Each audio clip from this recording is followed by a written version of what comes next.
ওসমান হাদির নামাজে জানাজা এবং দাফন সম্পন্ন হয়েছে গতকাল।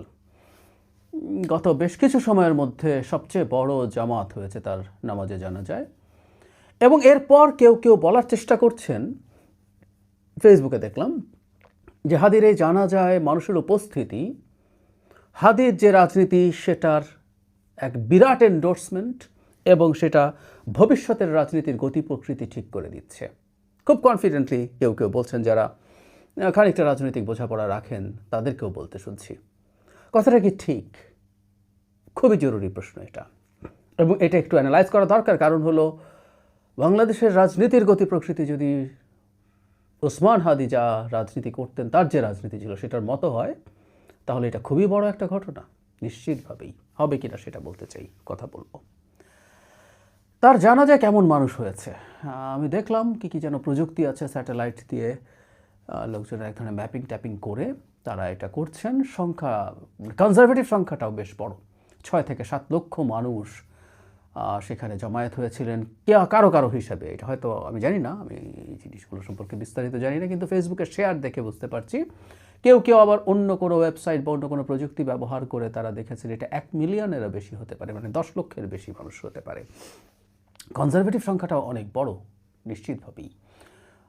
ওসমান হাদির মৃত্যু, প্রথম গুলিবিদ্ধ হওয়ার কথাই বলছি, গুলিবিদ্ধ হওয়ার পর থেকেই মানুষের সহানুভূতি তিনি যেভাবে পেয়েছেন, মানুষ তার জন্য যেভাবে প্রার্থনা করেছে, তার মৃত্যুর পর মানুষের এই অংশগ্রহণটাও খুবই প্রত্যাশিতই ছিল।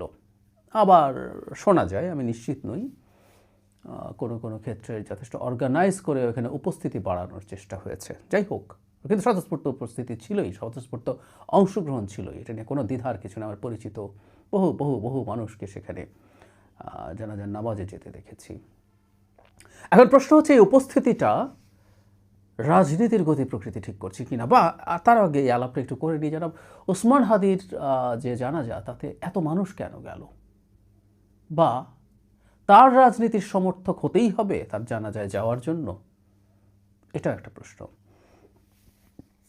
আমরা খেয়াল করব, ওসমান হাদিকে যারা চিনতেন না এই গুলিবিদ্ধ হবার আগে, অনেকেই চিনতেন না, আমার পরিচিত মানুষদের মধ্যেই আছেন, তিনি গুলিবিদ্ধ হওয়ার পর মৃত্যুর সময় পর্যন্ত একটা সময় গেছে, 6 দিন।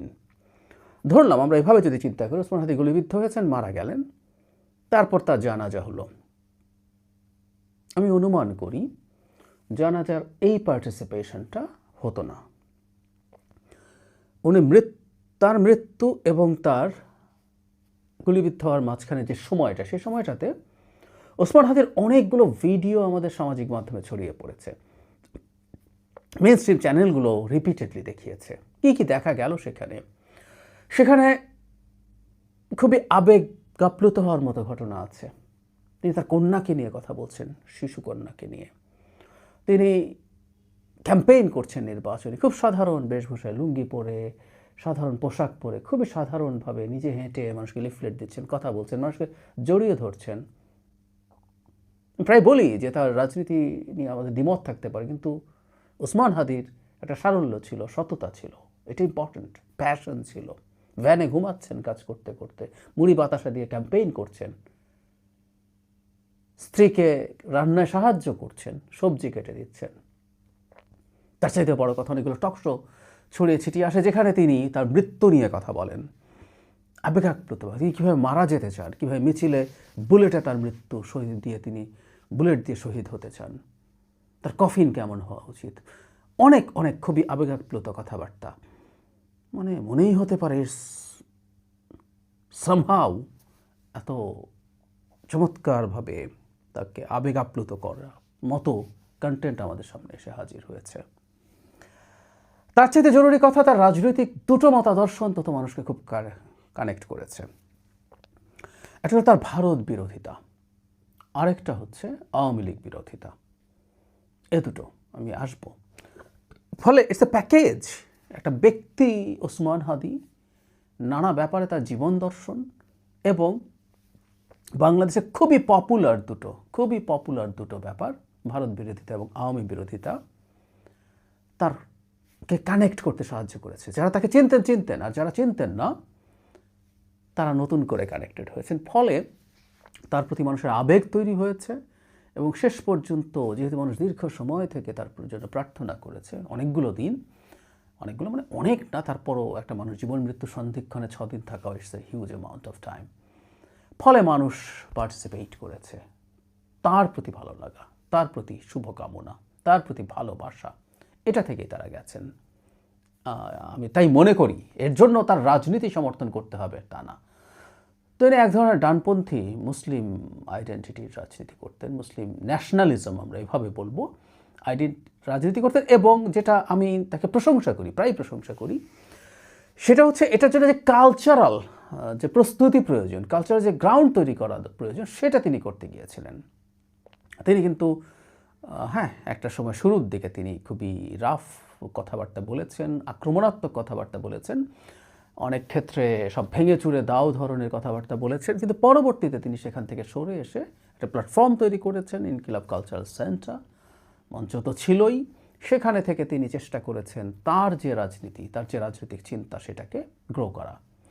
এটা নিয়ে অনেকের অভিযোগ আছে যে এই ইনকিলাব কালচারাল সেন্টার আদতে কোনো রাজনৈতিক দলের একটা ভিন্ন প্ল্যাটফর্মের জায়গা কিনা, প্রশ্ন থাকতে পারে, এবং এগুলো উড়িয়েও দেওয়া যাবে তা বলছি না, কিন্তু তিনি আমাদের সামনে যা যা করছিলেন সেগুলো সেভাবেই আসছিল আমাদের সামনে। ফলে তার যে রাজনীতি, বাংলাদেশে এখনও এই রাজনীতির যে অনেক ট্র্যাকশন আছে আমি মনে করি না। আমি তাহলে এভাবে বলি, জনাব ওসমান হাদির রাজনীতি যদি ভবিষ্যতের রাজনীতির গতি প্রকৃতি ঠিক করে দেয়, উনি যদি গুলিবিদ্ধ না হতেন, ঢাকা 8-এ কি তিনি জিততেন? বা তিনি কি সিগনিফিক্যান্ট নাম্বার অফ ভোটস পেতেন? তার যে আসন, সেই আসনে যিনি বিএনপির প্রার্থী, তার বিরুদ্ধে অনেকেই অনেক রকম অভিযোগ করেন, অবশ্যই খারাপ ধরনের অভিযোগ। আমরা যদি তর্কের খাতিরে ধরে নিই অভিযোগগুলো সত্যতা আছে, তারপরেও কি ওসমান হাদি জিততে পারতেন? কোনোভাবে সম্ভব ছিল? কাছাকাছি যেতে পারতেন? কত ভোট পেতেন? আমি ব্যক্তিগতভাবে মনে করি, আবারও বলছি, ইটস মাই ওন অপিনিয়ন, তিনি জামানত হারানোর সম্ভাবনাই বেশি ছিল নির্বাচন করলে। তারপরে হাদির এই নির্বাচনে অংশগ্রহণের যে টাইপ যা করতে গেছেন, এটাকে কিন্তু আমি হাইলি অ্যাপ্রিসিয়েট করি। তিনি মানুষের কাছে ফান্ডিং চেয়েছেন, কত টাকা এসছে প্রতিটা টাকার হিসাব দিয়েছেন, অলিতে গলিতে নিজে ঘুরেছেন, সাধারণ একটা পরিবারের একজন হয়ে এমপি হওয়ার তাকত, সাহস দেখিয়েছেন। এটাই নতুন রাজনীতি, এটাই নতুন বন্দোবস্ত হওয়া উচিত বলে আমি মনে করি, সত্যিই মনে করি। কিন্তু তারপরও কি পেরে উঠতেন? এবার প্রশ্নই আসে না। তাহলে ওসমান হাদি তার যে রাজনীতি, সেগুলো থাকার পরও যদি তার সিটেই খারাপ ধরনের ফলাফল করেন, যদি আমি সঠিক হয়ে থাকি, তাহলে তার রাজনীতি, এই জানাজা দেখে তার রাজনীতি বাংলাদেশের ভবিষ্যৎ রাজনীতি হয়ে যাবে, এটা মনে করার কোনো যৌক্তিক ন্যূনতম কোনো কারণ আছে? আবেগ ভালোবাসা ভিন্ন জিনিস, আর ভোট দেওয়াও ভিন্ন জিনিস। ব্যক্তি হাদিকে, তার এই অকাল মৃত্যুকে কোনোভাবেই মানুষ নিতে পারেনি, সমালোচনার পরও। বহুবার বলেছি, ওসমান হাদির রাজনীতি আমি সমর্থন করি না, কোনোভাবেই না। এমনকি টক শোতেও তার সাথে বিভিন্ন ব্যাপারে তার দৃষ্টিভঙ্গি নিয়ে তার সাথে আমার ডিবেটও হয়েছে অন রেকর্ড। কিন্তু আমি বা এরকম আরও অনেকেই যারা তার রাজনীতি পছন্দ করেন না, তিনি রাজনীতির যে প্রকাশভঙ্গির জন্য একটা সময় খুবই বিখ্যাত অথবা কুখ্যাত হয়েছিলেন, সেটাও আমি পছন্দ করি না, সিরিয়াসলি পছন্দ করি না। আমি মনে করি রাজনীতিতে এই ধরনের ভাষার ব্যবহার, এটার পক্ষে থিওরিটিক্যাল এক্সপ্লানেশন ভিত্তি দেওয়ার চেষ্টা করেছেন অনেকে, সেটা দিতেই পারেন, এটা দিতেই পারেন, ইটস মাই চয়েস, আমি এইটা নেই না। কিন্তু তারপরও তো ওনার এইভাবে মৃত্যু আমরা কোনোভাবে মেনে নিতে পারিনি। ফলে সহানুভূতি আছে, ভালোবাসা আছে, তার জন্য দোয়া আছে, তাই তার জানাজায় মানুষ গেছেন, এটাকেই এখন পোট্রে করার চেষ্টা করেছে। এই জন্য মনে হয় যে সামহাও ওই যে কিছু কিছু ক্ষেত্রে কিছুটা অর্গানাইজ করার চেষ্টা করা হয়েছে বলে যে শোনা যায়, এই কারণেই কি যে আমি একটা পোট্রে করলাম যে বাংলাদেশের ভবিষ্যতে মুসলিম ন্যাশনালিজম বা ইসলামী আইডেন্টিটি পলিটিক্স, উনি নিজে অবশ্য আইডেন্টিটি পলিটিক্স ভাবে বলেন, কিন্তু তার মধ্যে এক ধরনের মুসলিম ন্যাশনালিজম ছিল, এটা আমরা বলতে পারি। সেটাই রাজনীতি গতি প্রকৃতি ঠিক করবে, এটা প্রজেক্ট করার চেষ্টা করা হবে। আই এম সরি, সেই সম্ভাবনা আসলে একেবারেই নেই। যারা ওখানে তার জানাজায় গেছেন, এটা অন্যান্য সব ভোটের বা ভোটারের কথা বাদই দেই, যারা তার জানাজায় গেছেন তারাও অসংখ্য মানুষ আছেন যারা মধ্যপন্থী দলকেই ভোট দেবেন। আমি আরও স্পষ্টভাবে যদি বলি, বিএনপিকে ভোট দেবেন, বিএনপির সমর্থক, বিএনপির ভোটার প্রচুর মানুষ জানাজায় উপস্থিত থাকতে গেছেন। হাদিকে ভালোবাসা, হাদির প্রতি সহানুভূতি এবং সহমর্মিতা থাকা, তাকে দোয়া করার সাথে তার রাজনীতি এন্ডোর্স করার পুরোপুরি সম্পর্ক নেই। অবশ্যই তার রাজনীতি যারা এন্ডোর্স করেন তাদের অনেকেই গেছেন, তার রাজনীতি থাকলে যে রাজনীতিকে মানুষ এগিয়ে নিয়ে যেতে চায়, ছড়িয়ে দিতে চায়, সেই মানুষ গেছেন।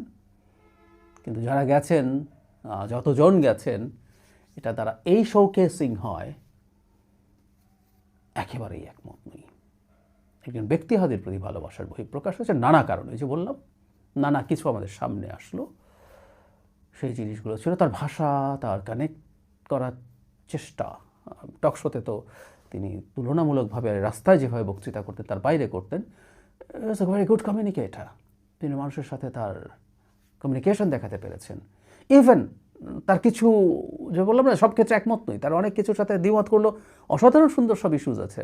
আর তার প্রথম আলো নিয়ে একটা ভিডিও আমাদের সামনে এসেছে, দেখেছি আমরা একসময় প্রথম আলোর সামনে যে কি গরু জবাই করে জিয়াফত করার কথা ছিল, ওসমান হাদি ওই সময়কার ভিডিও হবে, এটা সমালোচনা করছেন যে না, এটা কোনোভাবে তিনি সমর্থন করেন না। প্রথম আলো নিয়ে তার ক্রিটিক আছে, কিন্তু তিনি চান যে প্রথম আলোর মতো আরও 10টা পত্রিকা বানিয়ে সেই ফাইটটা করা হবে। এরকম অনেক সেন্সিবল ভারত সম্পর্কে এত সমালোচনা করছেন, কিন্তু পশ্চিমবঙ্গের মানুষজন আমাদের পক্ষে দাঁড়িয়েছে, উনি এটাকে এন্ডোর্স করছেন। ভারত সরকারের প্রতি বা রাষ্ট্রের প্রতি অভিযোগ আছে বলছেন। সুতরাং এরকম অনেক কিছু, অনেক চমৎকার রাজনৈতিক দিকে দৃষ্টিভঙ্গিও আমাদের সামনে এসছে, যেগুলোর সাথে আমরা দ্বিমত করব না।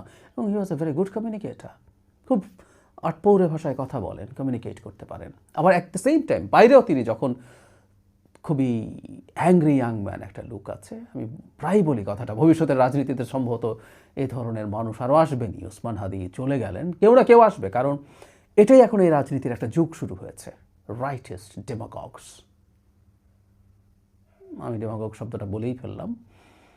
ওসমান হাদি অন্তত মাঠে যেভাবে কথা বলেছেন, এটা বিরাট একটা অংশ ডেমাগগেরই ছিল।